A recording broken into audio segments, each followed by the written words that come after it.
वास्तविक सन्यासी। एक राज्य में एक राजा की दो पुत्रियां थीं। यूं तो वे दोनों ही बड़ी सुंदर, सुशील और गुणवान थीं, परंतु राजा की छोटी बेटी के मन में किसी भी वस्तु की अभिलाषा नहीं थी। वो तो बस प्रभु का ध्यान करते हुए वर्तमान का ही सोचती थी। उसका प्रभु पर अटल विश्वास था।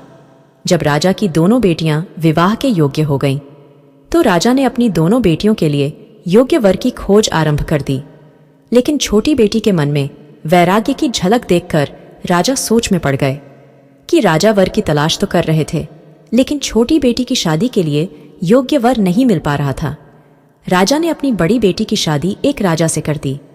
अब छोटी बेटी के आचरण और भावनाओं पर ध्यान दिया गया और उसका विवाह एक निर्धन सन्यासी के साथ किया, क्योंकि राजा ने विचार किया कि एक संत ही मेरी बेटी की भावनाओं को समझेगा और उसका आदर करेगा। शादी के बाद राजकुमारी खुशी खुशी उस संत की कुटिया में रहने लगी। यूं ही दिन बीतने लगे। एक दिन राजकुमारी अपनी कुटिया की सफाई कर रही थी। उसी समय उसे एक मटके में 2 सूखी रोटियां दिखाई दी। राजकुमारी ने उन्हें देखकर अपने पति से पूछा, ये रोटियां क्यों रखी हैं? तो संत ने कहा, अगर किसी दिन हमें भिक्षा न मिले तो हम दोनों इसी से गुजारा कर लें, इसीलिए मैंने इन रोटियों को रख दिया था।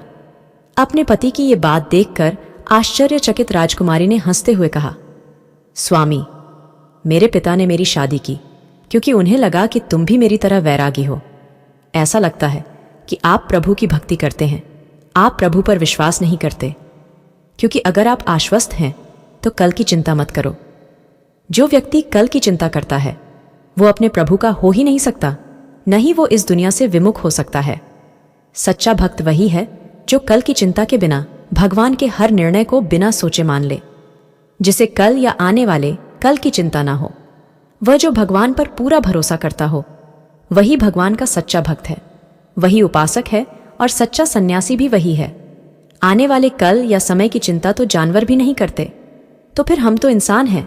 अगर भगवान चाहेगा तो हमें हर दिन उनका प्रसाद अवश्य मिलेगा। अगर नहीं भी मिला तो एक दिन भूखा रह लेंगे। अपनी पत्नी की बातें सुनकर संत हैरान हो गया। उसने सोचा कि मैं तो सिर्फ नाम का संत हूं, जो सन्यास लेकर भी संसार की मोह माया में उलझा हुआ हूं। आज का खाकर कल के लिए चिंतित हूं। एक ये है जो राजमहल में रह के भी मुंह निर्धन के साथ मेरी इस कुटिया में चली आई। सच तो ये है कि मेरी पत्नी ही असली संत है। उसने राजकुमारी से कहा, सच में आज तुमने मुझे जो ज्ञान दिया है उसने मेरी आंखें खोल दी।